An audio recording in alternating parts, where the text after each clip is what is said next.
comes on wings of the wind to Atlanta, Georgia, for the event all Dixie, indeed all America, has been waiting for, the world premiere of the film of Gone with the Wind, in which the chief part of Scarlett O'Hara is played by Britain's own Vivien Leigh, and here she is. Producer David O. Selznick is here for the first night of his career, and Miss Leigh to receive America's applause for a difficult role.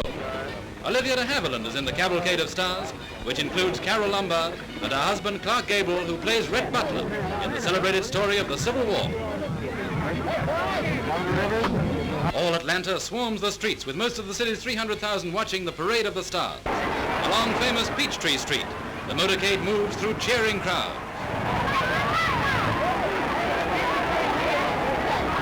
And then comes the hour which has been awaited by all America's reading public, when Margaret Mitchell's famous novel comes to the screen with Vivien Leigh as Atlanta's Scarlett O'Hara.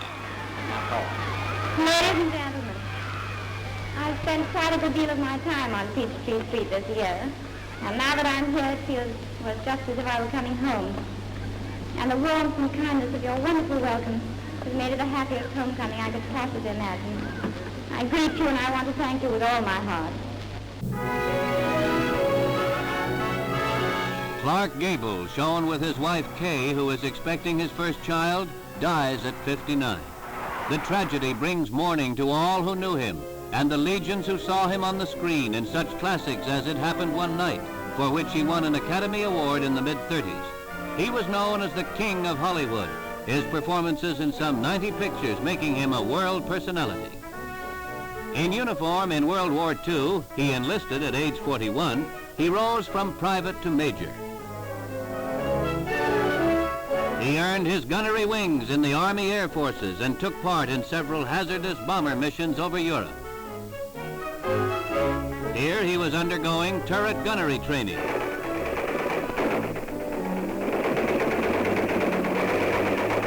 Clark Gable enjoyed great fame and popularity, but in his film album of matchless memories, perhaps the most shining hour came in Atlanta in 1939.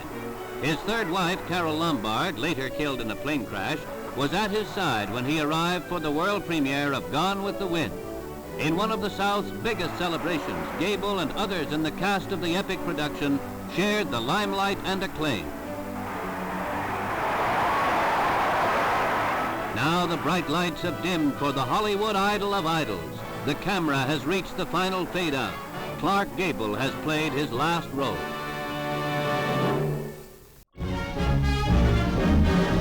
Return to Atlanta. Producer David O. Selznick accompanies Olivia de Havilland, who played Melanie in Gone with the Wind, the world premiere of which is relived 21 years later.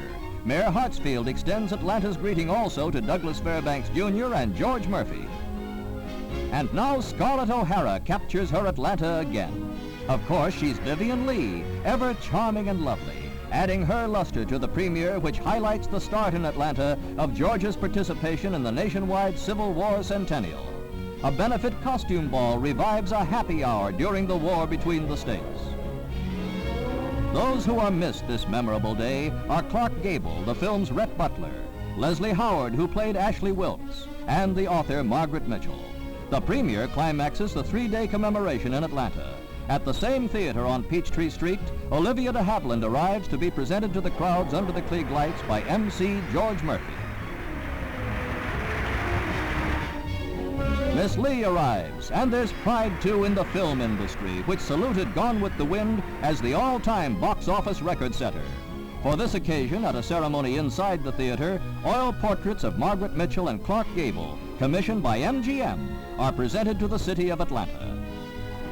Dramatic highlight of a notable chapter in film annals.